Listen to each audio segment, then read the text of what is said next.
Welcome again sa aking channel. So for today's episode, ang isi-share ko naman sa inyo ay tungkol naman sa halaman na binili ko online. Ito ay nanggagaling pa from Antique to Tansa, Cavite. Excited akong malaman kung ang halaman na binili ko ay okay pa ba ang kanyang kalagayan. Buhay pa kaya siya? Maayos pa kaya siya? Or katulad na rin siya sa iba na pagdating sa kanila, patay na yung halaman. So hopefully, sana naman magiging okay pa sana yung halaman na binili ko.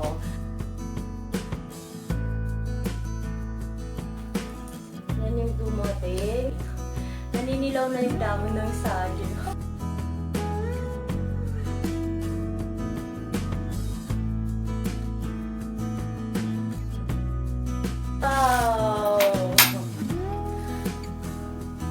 Tignan nyo. Yan. So, ito ay Sindaxos Truby Dark Form. Ayan. Sobrang healthy pa niya. Healthy pa yung mga leaves niya. So, wala siyang damage. From April 19 to April 19 pinadala sa akin. Tapos April 23. Ngayon na siya dumating. So, ilang days din siya.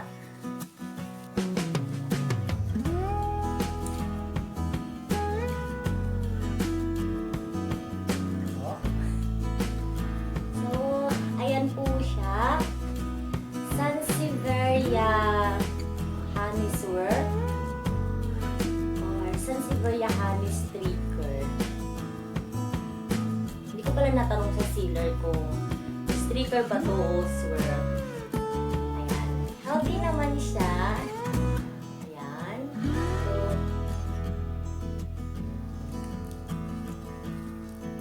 ang galing natin siya para bawas-bawas ang konti yung nakahili sa misa. Ayan siya. Wala na.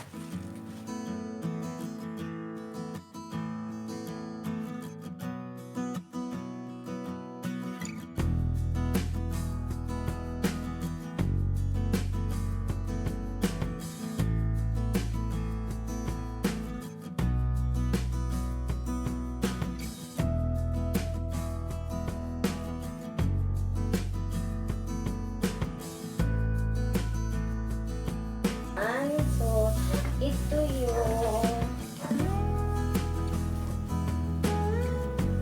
yung Sansevieria honey seabird. Seabird or sheabird. Ayan, so meron siyang konting damage. Ayan siya. So, meron.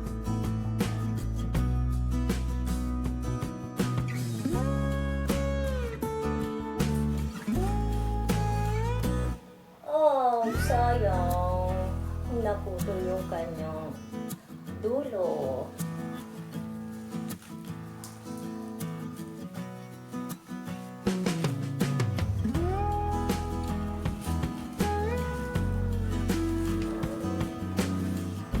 Nagkalat yung aking misa.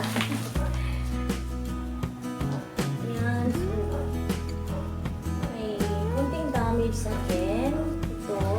Ito ay ang Sansevieria Golden Honey. Ang laki niya, malaki siya. Talagang mother plant na siya. Kasi ganito lang naman talaga kalalaki yung mga dwarf na snake plant. Yun nga lang. Pero masisave pa to. Healthy pa naman siya. Ito lang sa may bandang baba yung medyo malungkot na. Pwede siyang alit.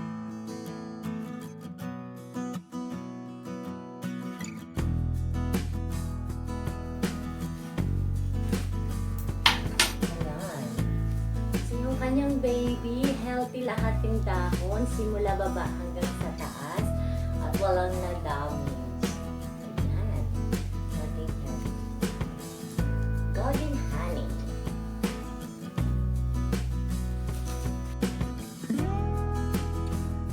Ito yung packet.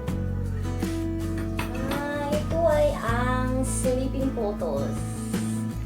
Ayan, natutulog pa siya. siya gising. Puyat na puyat siya.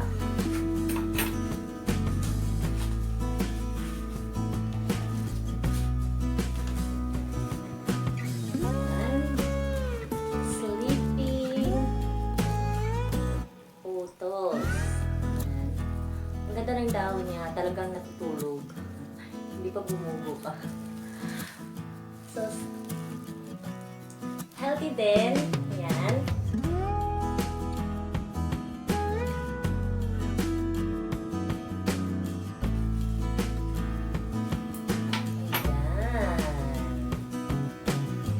Titigas pa ng kanyang dahon. Talagang healthy pa siya. So, wala kang makikita ng damage. Sleeping Photo Shangri-La. Ito yung Sleeping Photo Shangri-La. Ito naman yung sleeping photos na kulay green lang siya. Ito kasi variegated. Meron siyang yellow and green. So, magkaiba yun silang dalawa. Ayan. So, based on my experience sa pagbibili ng halaman online, okay naman siya. Depende din kasi yan sa seller na pagbibilhan mo. Kung maganda po kasi yung packaging niya, maganda din yung pagdating ng halaman mo kahit ilang araw siya. Ayan. Uunahin natin yung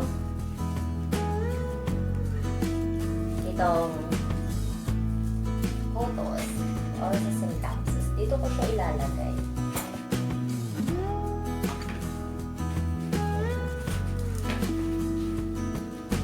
Unahin natin si Joby Dark Form.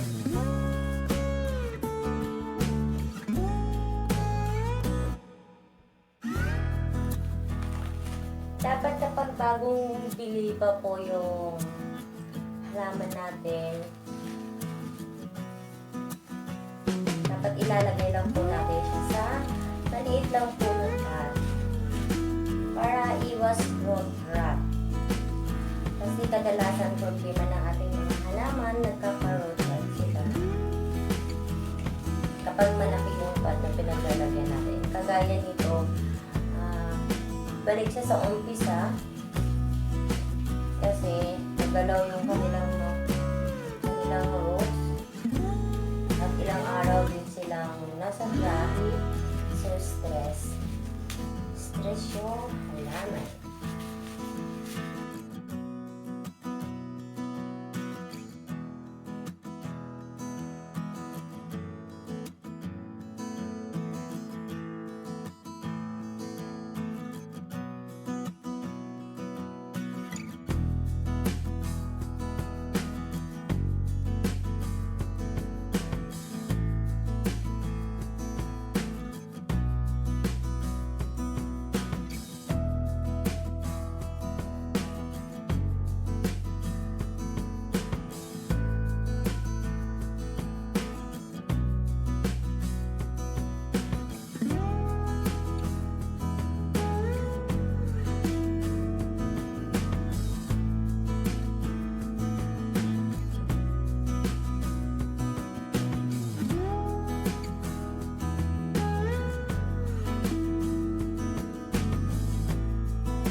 Pag ito makasurvive na, ganda nito paglaki niya. Maganda kasi tignan ng Sansevieria na walang damage yung kanyang mga dahon. Kasi once kasi na na-damage na yung dahon nila, hindi na kasi ito bubuhi eh. Walang damage na siyang dahon.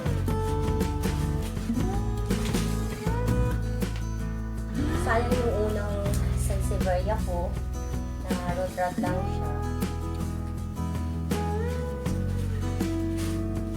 Maganda sila pero mabilis silang marot-rot kapag na-overwater. Yan. Tapos ko na siya. Linis tayo. Linisan natin. Ayan, natapos na ako sa aking pagtanim sa kanila. So, nakikita nyo naman, based sa naging experience ko sa pagbili ko ng halaman online kahit na nitong panahon ng pandemic, okay pa rin naman, healthy pa rin naman dumating yung mga halaman sa akin. Although, nagkaroon lang ng damage yung 2 dahon nito, tsaka yung ito, yung 3 dahon nito. Pero natural lang yun kasi yun naman ay nasa bandang baba, yun ay mga matured leaves na. Nung tinanggal siya, siyempre, 4-5 araw siya, wala na sa paso, natural lang naman ninilaw. Hindi ko siya natanggal. So, pati pa naman siya, ready pa yan. So, ulitin ko, itong variety na to, ito ay ang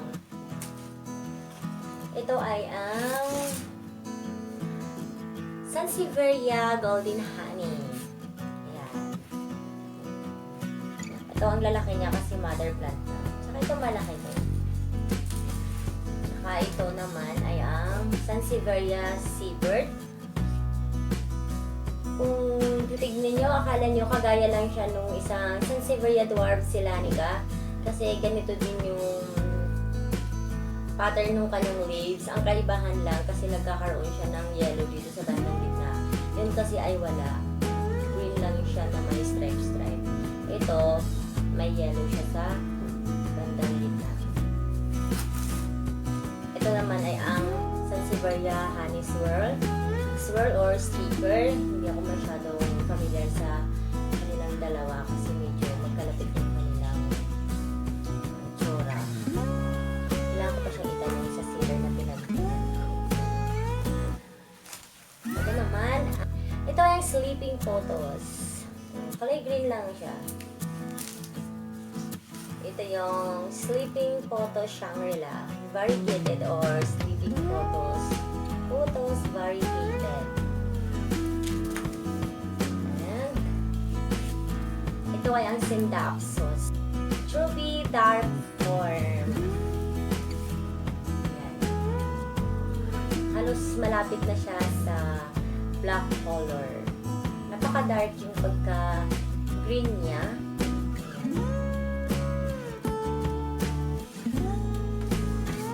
So, ayan, dahil bagong bili ko pa lang siya at nanggagaling sa malayong lugar at ilang araw siyang nasa biyahe.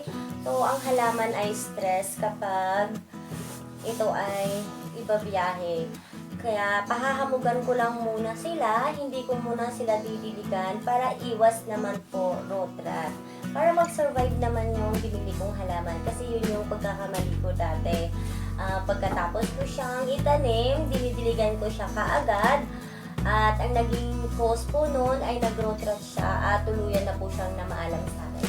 So maraming salamat guys sa inyong panonood. At kung nagustuhan niyo po ang aking video, huwag niyo po sanang kalimutang i-like at i-share na rin sa inyong mga kaibigan at kakilala para magkaroon din po sila ng idea kung safe pa rin po bang bumili ng halaman online kahit na ito ay nasa gitna tayo ng pandemic. So, at kung hindi pa po kayo nakapag-subscribe sa aking channel, huwag niyo po sanang kalimutang mag-subscribe. Maraming salamat po sa inyong lahat. Bye-bye!